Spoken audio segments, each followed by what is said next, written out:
Hey everyone, welcome back for another deep dive. Today we're tackling Bob Proctor's Stepping Into Your Confidence from YouTube. Oh yeah, Proctor. He had quite the story, didn't he? I mean, going from $4,400 a year to over $1 million, that's incredible. It really is. I mean, talk about a transformation. And, it all started with this simple idea. Yeah, just setting a goal. Right, just Yeah. setting a goal. But, we hear that all the time, right? Like, set a goal. Mm. What made Proctor's experience so different? Well, think about it. Have you ever set a goal and then suddenly you First, start noticing? everything. Yeah, you see it everywhere. Oh, yeah, it's like the world shifts around. Exactly. And that's what happened to Proctor. He started seeing all these opportunities that were always there. But he just never noticed them before. Yeah, he just wasn't aware of them. Right. And it all goes back to that quote by Earl Nightingale. Oh, yeah, the one he kept on his goal card? Right. This great dream, this surging dynamic thing invisible to all the world except to the person who holds it, is responsible for every great advance of humankind. That's powerful. Yeah. I mean, he really took it to heart. So he sets this goal, but he doesn't just, sit around and dream about it, right? Oh, absolutely not. Proctor was all about taking action. Okay, good. He tells this story about starting this floor cleaning business, just this little side hustle. Yeah. Yeah.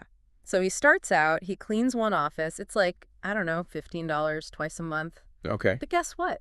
That eventually grows into this $1 million enterprise. No way. From cleaning floors to $1 million business? Exactly. That's wild. It is wild. And the crazy thing is, he wasn't even aware of the principles he was applying. He was Right. like, I didn't even know what I was doing at first. He was just doing it. Yeah, just going for it. Wow. So we should all just quit our jobs and start cleaning floors. Is that the secret? No, not necessarily, but it is about taking that first step, even if you don't have it all figured out. Yeah. Just get started. Just get started. That's huge. But, to really get into Proctor's teachings, we need to talk about his dad's money pump. Okay, Dad's money pump. I know, it's a bit of a weird name, It is a little bit. but it's his way of remembering these core principles. All right, so break it down for me. What is Dad's money pump? So it's got 7 parts. Okay. Paradigms, mind, perception, decision, attraction, discipline, and service. Okay, whoa. Lots to unpack there. Yeah, we're going to get into all of it. Okay, good. Well, let's start with something that I've always been curious about, those paradigms. Hmm. What are they? What are we even talking about when we say that word? Okay, well, you know that feeling when you feel stuck? Oh, yeah. Like something's holding you back? Yeah, like an invisible wall? Exactly. That might be your paradigm talking. Right. Think of it like a mental program running in the background, Okay. shaping your thoughts and beliefs without you even realizing it. Oh, wow. So, if we have this scarcity paradigm around money, Exactly. we're always going to struggle, even if there's tons of opportunity out there. Yeah, it's like wearing these glasses that only show you limitations. Okay, yeah, that makes sense. But where did these paradigms come from in the first place? Are we born with them? Well, Proctor believed they're mainly shaped by our childhood experiences, our families, our culture, even small events. It all adds up. Wow. It's like downloading this program in those early years That's a that lot. keeps running. Even when we grow up. Yeah, and we don't even realize it. It's so true. Like my friend, she won't eat anything green. Her grandma told her vegetables were for rabbits. It's amazing how those things stick, right? It really is. And we're usually completely unaware. Proctor tells this funny story about his wife, Linda. Okay. She grew up thinking turnips were pig food. She was shocked when he ate them. Poor Linda. That's a great example of how these paradigms just shape our view without us even knowing. Right. They really do. Okay, so we've got these hidden programs controlling our money thoughts. Is there anything we can do about it? That's the $1 million question. And it's something we're going to dive into as we keep going. Okay, I am hooked. Let's keep rolling. So, ready to rewrite those programs? Break free. Oh, yeah. But how do we actually do that? They feel so ingrained, Like they're hardwired. Well, for Proctor, it all came down to knowledge. But not just any knowledge. It had to be this deep understanding, something that really shifts your whole view. So not just reading another self-help book. Not exactly. It's more about really engaging with the ideas, letting them sink in, and then most importantly, taking action. Okay, so actually using what you learn. That makes sense. But sometimes I feel like I hear the same advice over and over, and it never really sticks. What's the secret to making it stick?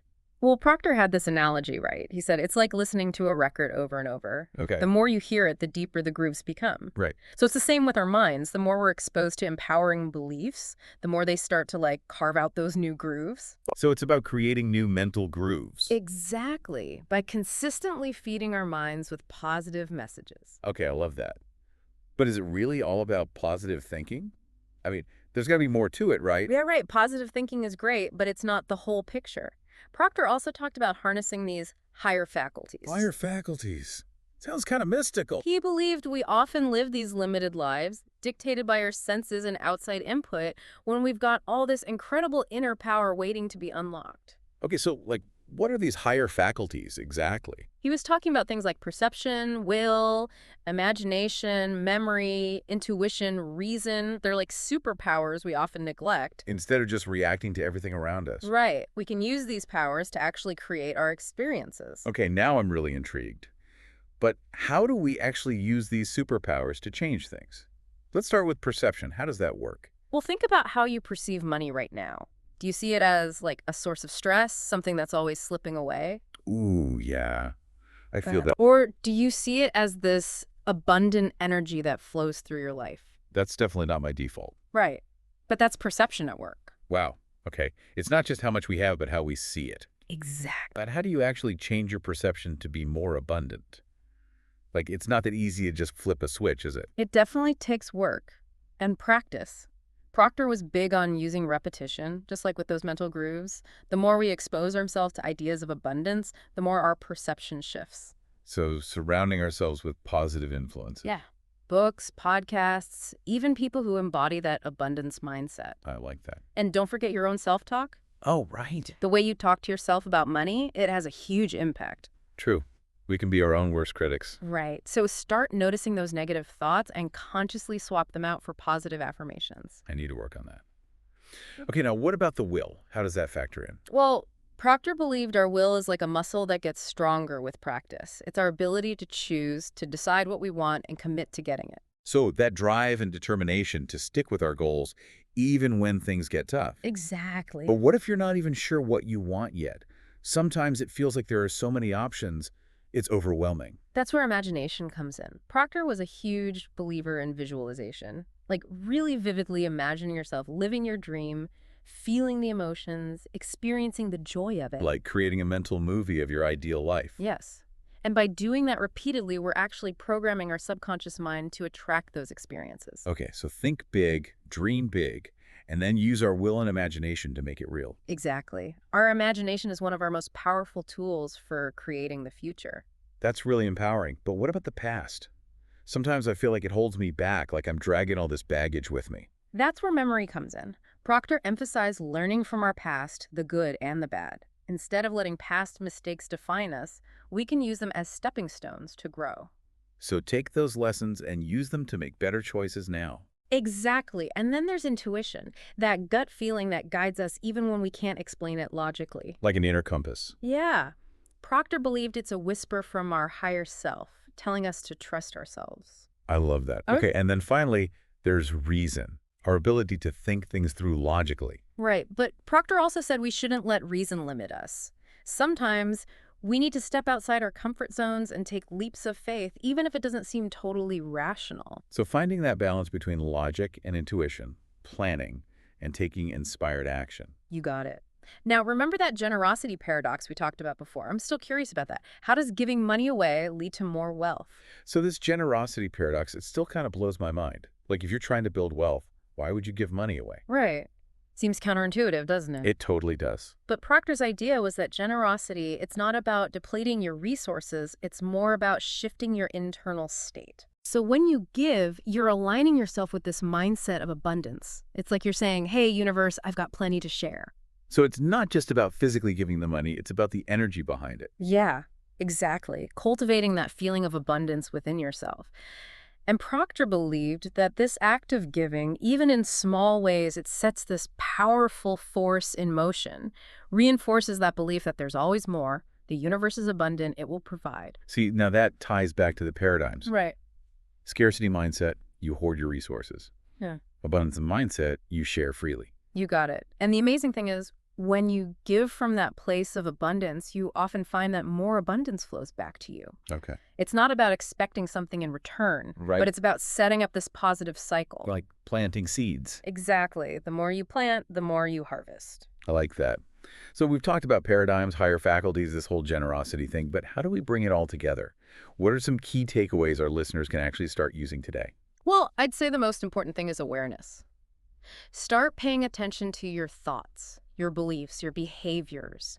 What's holding you back? What paradigms are running in the background? Okay. Once you figure those out, you can start replacing them with something better, something more empowering. You talked about repetition, right? Like, Yeah, got to keep feeding our minds with the good stuff consistently. absolutely. Whether it's books, podcasts, or surrounding yourself with the right people, it's about that consistent input Okay, so awareness, repetition. and action. Proctor was all about taking action, even small steps. Yeah, just get started. Yeah, the more you act on those new beliefs, the more real they become. So it's this ongoing process, awareness, belief, and action every day, making choices that align with the life we want to create. That sounds great, but also a bit daunting, to be honest. I get it. It can feel overwhelming. But remember, you don't have to do everything at once. Right. Start small. Pick one area you want to change and focus on that. As you get those wins, your confidence grows and you can expand from there. That's really good advice. Small steps, celebrate wins, keep the momentum going. Exactly. Now, before we wrap up, I'd love to hear your personal take on all this. How have Proctor's teachings influenced your life? Well, I was pretty skeptical at first. It all sounded a little too, out there for me. Yeah, But I decided to give it a shot to perfectly. actually apply the principles and see what happened. Yeah. Honestly, it's been a game changer. Really? In what way? Well, the biggest shift has been in how I see money. I used to have this constant scarcity feeling like never enough, but by working on my beliefs, cultivating that feeling of abundance, I've seen a huge difference in my finances. So you've actually experienced the power of these principles firsthand. Yeah, I have. Mm. And it's not just about the money itself, it's more about that feeling of empowerment, knowing that I can create my own reality. Wow, that's incredible. It really is. Well, on that inspiring note, any final thoughts for our listeners? I'd say this. If you could redesign your whole paradigm, knowing what you know now, what would it look like? What beliefs would you have about money, time, your own potential? What kind of life could you create if you truly believed anything was possible? That's such a powerful question. It really invites us to step into our own confidence, start creating the lives we want. Exactly. And who knows, you might surprise yourself with what you can achieve. That's a great point. Well, there you have it, folks. A deep dive into the wisdom of Bob Proctor. Hopefully you feel as inspired as I do to step into your power and create a truly extraordinary life. Absolutely. Go out there and make it happen.